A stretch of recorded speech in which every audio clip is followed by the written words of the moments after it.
Buenos días amigos suscriptores del canal. Hoy vamos a hacer un vídeo sobre lo que es un cortocircuito, cómo detectar o diagnosticar el problema cuando hay un corto en una placa, en una línea secundaria, en un semiconductor.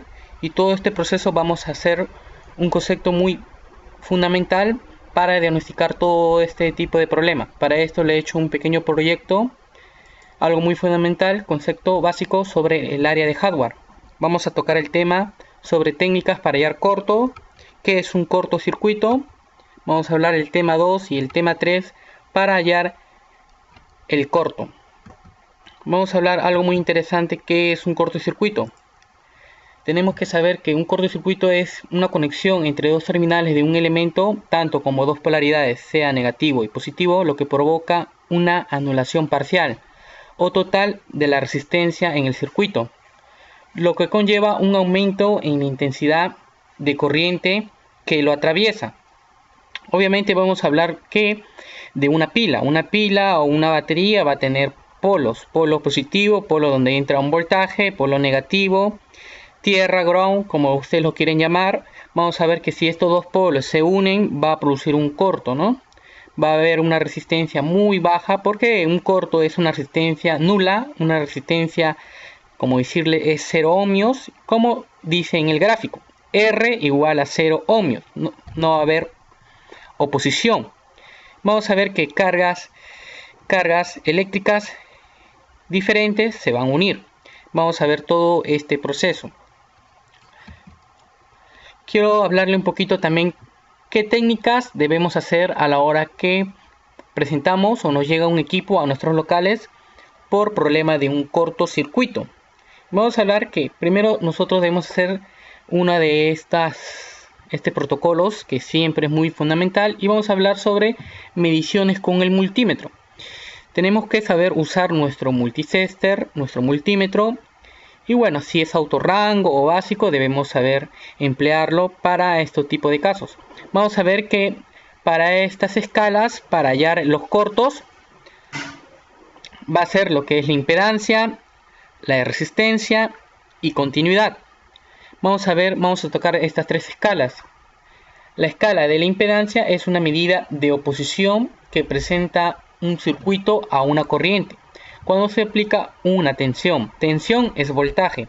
La impedancia extiende el concepto de la resistencia a los circuitos de corriente alterna y posee tanto longitud como fase, a diferencia de la resistencia, que llegamos a entender que la impedancia va a ser la resistibilidad de una línea. Entonces vamos a medir siempre la impedancia, señales de referencia, como ustedes lo quieran llamar, o escala de diodo. Es lo mismo. Vamos a hablar que midiendo la impedancia, la resistibilidad de una línea, vamos a ver qué componente puede estar en corto. Vamos a hablar que en escala de resistencia también es muy importante medir. Vamos a tocar que localizar un cortocircuito midiendo en escala de la resistencia. Evidentemente, uno de los cortocircuitos es una resistencia de 0 ohmios. Sabemos que un corto no va a haber oposición, va a haber 0 ohmios, en un punto donde debería ser mucho mayor. Pero en realidad la resistencia nunca es igual a 0 ohmios. Siempre hay una pequeña resistencia, por bajo que sea. Entendido un poco con la física y la electricidad básica, sabemos que la resistencia depende de la longitud, y sin entrar en matemáticas y tanto teóricamente, cuanto más largo es un conductor, más resistencia tendrá. Vamos a hablar un poco de el filtro o inductor o conductor, como la bobina. La bobina va a tener un núcleo de ferrita, y ese núcleo de ferrita va a ser un hilo de cobre enrollado en una espiral. Esa espiral, mientras más largo sea, va a tener más resistencia, va a medir un valor en resistencia mayor. Entonces, un cortocircuito, con más cerca midamos, menor será la resistencia. Y cuanto más nos alejamos en la placa, más alta será la resistencia. Hasta aquí parece algo lógico, muy fácil. Hasta ustedes me están entendiendo que si un cortocircuito, cuando más cerca midamos, menor será la resistencia. Y cuando más nos alejemos de la placa, más alta será la resistencia. Simplemente medimos las resistencias en diferentes puntos de las pistas, centrándonos en los puntos con un valor muy bajo. Ahí estará el componente pista o soldadura que provoca el cortocircuito. Obviamente esto no quiere decir que en el método SIG emplea mucho de lo que estamos hablando ahorita en este contexto. Ya no se preocupe, que ustedes pueden ver este diagrama, pueden verlo, visualizarlo y pueden sacar sus propias conclusiones, pueden deducir todo este texto que le estoy empleando para que ustedes puedan comprender fácilmente. Entonces vamos a ver que localizar un cortocircuito midiendo resistencia. Vamos a ver que un cortocircuito va a dar una resistibilidad de 0 ohmios. En cambio, cuando una línea de voltaje o una línea positivo cae en corto, va a dar una pequeña posición, porque esa línea no es tierra, va a dar una pequeña posición, un pequeño valor en ohmios que te va a decir que es una línea de comunicación o de señal que va a estar en corto. Es algo muy sencillo y fundamental que deben entender todo este concepto. Vamos a hablar sobre la continuidad. La continuidad es una de las formas para nosotros medir lo que es un corto o cuando una línea está fisurada o abierta. En este contexto vamos a ver que la continuidad es la presencia de una ruta completa para el complejo, para el flujo de la corriente. Un interruptor cerrado que está en funcionamiento, por ejemplo, tiene continuidad. Obviamente porque un interruptor, al estar cerrado, las pistas se van a unir y va a haber continuidad del lado A y del lado B. Una prueba de continuidad es una comprobación rápida para ver si un circuito está abierto o cerrado. Solo un circuito cerrado y completo conectado tiene continuidad. Obviamente, si un circuito está cerrado, es como decir que es una línea que va a estar unida. Y obviamente que al medir a los dos extremos va a dar continuidad. Durante una prueba de continuidad, un multímetro digital envía una pequeña corriente por el circuito para medir la resistencia en el circuito. Entonces el multímetro va a interpretar de esta manera. Él va a mandar una pequeña corriente. Es un multímetro digital, va a mandar una pequeña corriente a ese circuito. Ese circuito, como va a estar cerrado de norte, del polo A del polo B, al estar cerrado va a medir una pequeña resistencia. Y como ese valor es muy bajo, se va a decir que va a haber continuidad porque está midiendo la misma línea. Es algo muy interesante que todo técnico debe presenciar.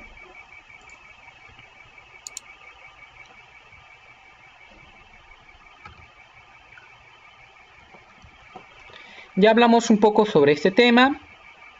Ahora vamos a ir al tema 2. Tema 2. Método de colofonia. Vamos que estas piedras es muy útil para lo que es el uso para los técnicos que arreglan computadoras, laptops, PC. Para la electrónica es muy importante esta piedrita. Vamos a ver que es una forma sólida de resina obtenida a partir de pinos y algunas otras plantas. La mayoría de las coníferas producidas por el calentamiento de la resina líquida fresca para vaporizar los volátiles líquidos del terpeno de los componentes.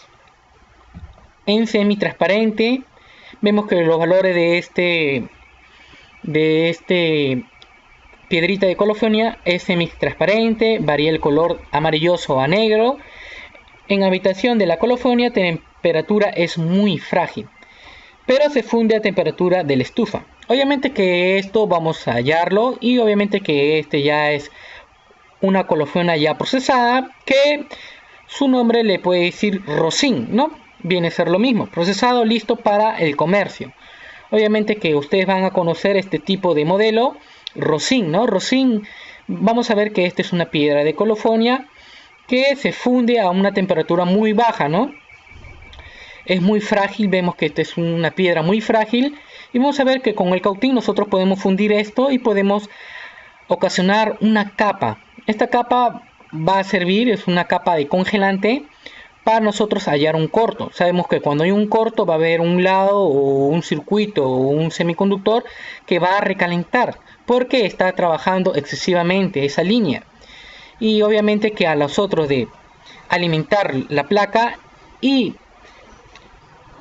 fundir este rosin y bañarlo en toda la placa, vamos a notar qué parte o la zona está afectada, ¿no? Es algo muy importante para hallar este tipo de problema. Un ejemplo, si las personas en algunos países no encuentran este tipo de piedra colofónica, pueden hacer con el método de alcohol isopropílico. Vamos a ver cómo trabaja este proyecto. Es un método muy sencillo para localizar un cortocircuito con la evaporación de un líquido. Como hemos visto, un cortocircuito provoca por un sobrecalentamiento en una zona de una placa. Ese es obvio, ya le dije el por qué. Esto significa que si hay un líquido sobre la placa, se va a evaporar antes en las zonas más calientes. Obviamente, es como decir que yo agarro un hielo, pongo en una zona o una temperatura caliente, se va a evaporar. Vamos a ver que así parece muy lógico mojar la placa y después aplicar la tensión, el voltaje, para ver qué zona se seca antes. Aunque pensándolo bien, mezclar las palabras mojar y tensión en la misma frase no tiene tanta lógica. La mayoría de líquidos reducen el aislamiento o pueden provocar efectos electrolíticos. Obviamente tenemos que usar alcohol isopropílico o no usar otros productos, no otro producto. Yo en mi particular le recomiendo el alcohol isopropílico, ya que el alcohol isopropílico suele a evaporarse, ¿no? ¿Qué pasa si usamos con la benzina? La benzina es un producto inflamable, lo podemos decir así, porque él a la hora que aplicamos, él se va a evaporar muy rápido. Y ustedes a la hora de visualizar, es muy rápido que se evapora. Obviamente que también se puede hacer, pero yo les recomiendo el alcohol isopropílico porque se demora un poco menos de tiempo a evaporarse. Entonces, así hay que tener cuidado a usar estos líquidos en placas. Yo lo he hecho con alcohol isopropílico en las placas digitales, como el alcohol se evapora en muy poco tiempo, apenas afecta el funcionamiento de la placa. Obviamente que el alcohol isopropílico, su función va a ser que a la hora que nosotros alimentemos con una fuente de poder nuestra placa, el componente o el circuito que va a estar en corto va a dar un consumo, va a consumir, va a recalentarse esa zona, y como este alcohol isopropílico, este producto suele evaporarse, al sentir una temperatura no ambiente que él soporta, va a evaporarse y nosotros podemos tomar ese recurso para hallar un corto o el área que está afectada. Ese es algo muy fundamental que debemos hacer. Ya hablamos un poquito del método de colofonia y el método de alcohol isopropílico. Es un tema muy básico que ustedes deben entender.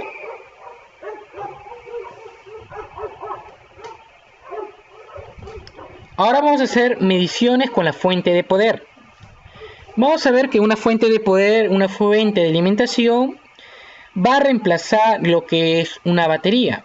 Lo digo porque en el preámbulo que va a reemplazar una batería, porque alimentando con dos pinzas, con dos caimanes, en el conector de la batería podemos encender un equipo, un celular, sin necesidad de tener la batería a la mano. Obviamente que para esto debemos saber que algunos celulares no prenden solo con aplicándole voltaje a los dos conectores, a la línea tierra y a la línea de voltaje, a la línea VBAT. También va a requerir un pin que es lo que es el ID. Ya las personas que ya tienen experiencia ya saben que algunos celulares prenden alimentando el ID, ¿no? Y bueno, vamos a ver que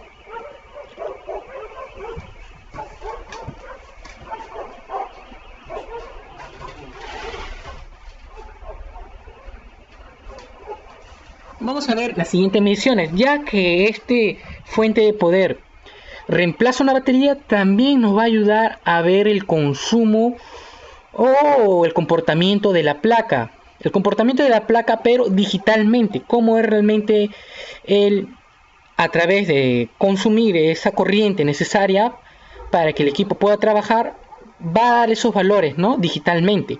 Y para eso nosotros tenemos que alimentar, un ejemplo, quieres alimentar un equipo de gama media o gama baja, depende de la corriente, ¿no? Yo en mi particularidad tengo mi fuente de 3 canales que va a tener 3 memorias. Yo lo puedo grabar la corriente y el voltaje, ¿no? A mi medida que yo quiera. Obviamente que podemos alimentar un voltaje de 4 voltios y una corriente de 2 amperes, 2 amperes y medio. Ustedes es a su disposición. Por eso es una fuente regulable. Tenemos que tener una fuente regulable que nosotros podemos calibrar tanto como la corriente y tanto como la tensión. Vamos a ver que para esto, para las mediciones de fuente de poder, vamos a usar lo que es el método SIG.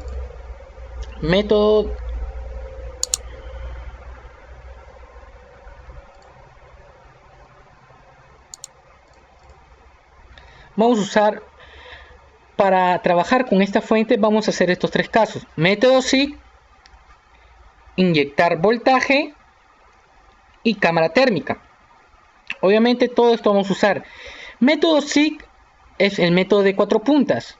Obviamente esto se trabaja o se puede armar de las varias formas. Hay varias formas para armar el método SIG o el SIG.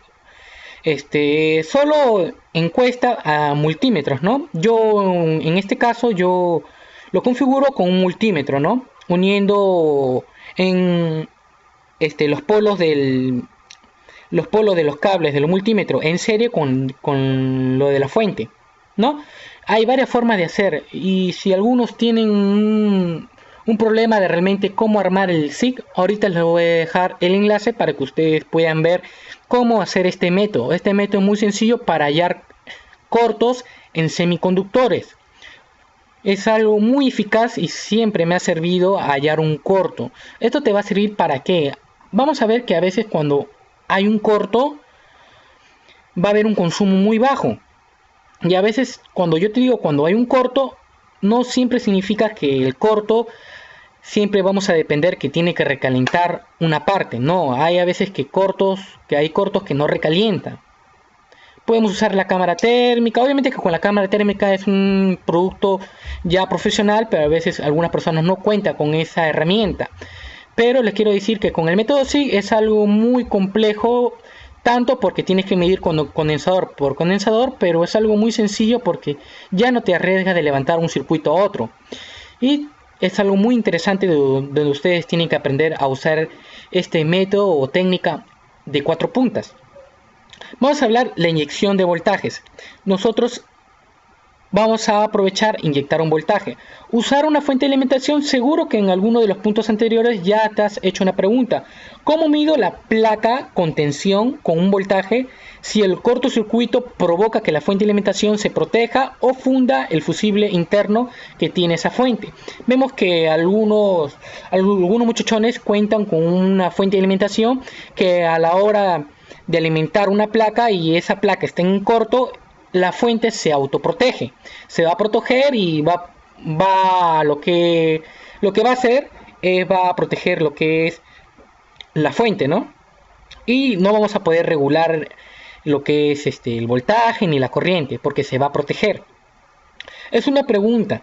Te felicito por haberse te ocurrido, ¿no? Puedes aplicar una tensión a la zona de la placa afectada por el cortocircuito. Por supuesto, esta tensión puede provocar más daño, como que se quemen las pistas de cobre, ¿no? Sabemos que toda esta línea va a estar internamente, es una tarjeta diseñada, fabricada, que a la hora va a haber líneas, ¿no? Estas líneas están compuestas internamente por pistas de cobre. Ya algunas personas que han hecho un poco de reparaciones en pistas, raspando líneas, vamos a encontrar pistas de cobre, ¿no? Vemos que si usamos un voltaje o una corriente no adecuada, podemos abrir o quemar estas pistas de cobre. Por eso debemos usar bien este método, ¿no? Por eso lo ideal es usar una fuente de alimentación regulable para nosotros poder calibrar tanto la tensión como la corriente, para así no dañar estas pistas de cobre. Si estás midiendo, por ejemplo, la alimentación de 5 voltios, un ejemplo sea un circuito de carga que maneja los 5 voltios de una sección electrónica digital, puedes conectar la fuente con 4 voltios y 50 miliamperios. 50 miliamperios. Esto significa una potencia de unos miliwatts, que es soportable por la mayoría de componentes.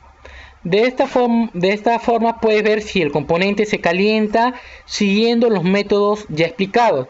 Si vemos que no se calienta, podemos regular o aumentar ligeramente la corriente, por ejemplo, a 100 miliamperios, a 200 miliamperios, a 300 miliamperios. Y obviamente tenemos que seguir todos estos pasos correspondientes. Espero que realmente puedan entender todo esto, y vamos a ver cómo vamos a hacer la inyección de voltaje y qué es y para qué va a servir esto. Nosotros, al inyectar un voltaje, ya sea una línea, esa línea va a trabajar con un voltaje ya que el ingeniero haya adecuado, ¿no?, que esa línea va a soportar.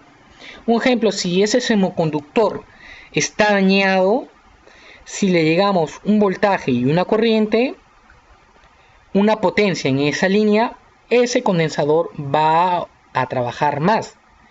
Y si ese condensador va a trabajar más, va a consumir más. Obviamente que si va a trabajar más, va a consumir más esa línea. Y obviamente que al inyectar un voltaje y una corriente, vamos a hallar automáticamente la línea que realmente va a estar en corto. Esto lo podemos inyectar un voltaje, inyectamos voltaje de esa línea y aplicamos el rosin, ¿no?, la capa de colofonia, para así visualizar qué componente realmente consume. Vamos a ver que el método SIG vamos a hallar de esta manera.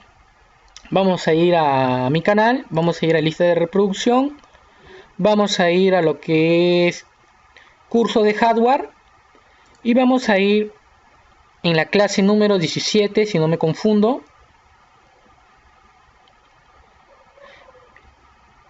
Ahí está. Método SIG, método de 4 puntos. Ahí ya este vídeo ahí salgo explicando cómo nosotros podemos configurar nuestro método SIG y realmente ponerlo en práctica, ¿no? Esto es muy bueno para hallar cortos en líneas primarias, secundarias, sin que el equipo se recaliente.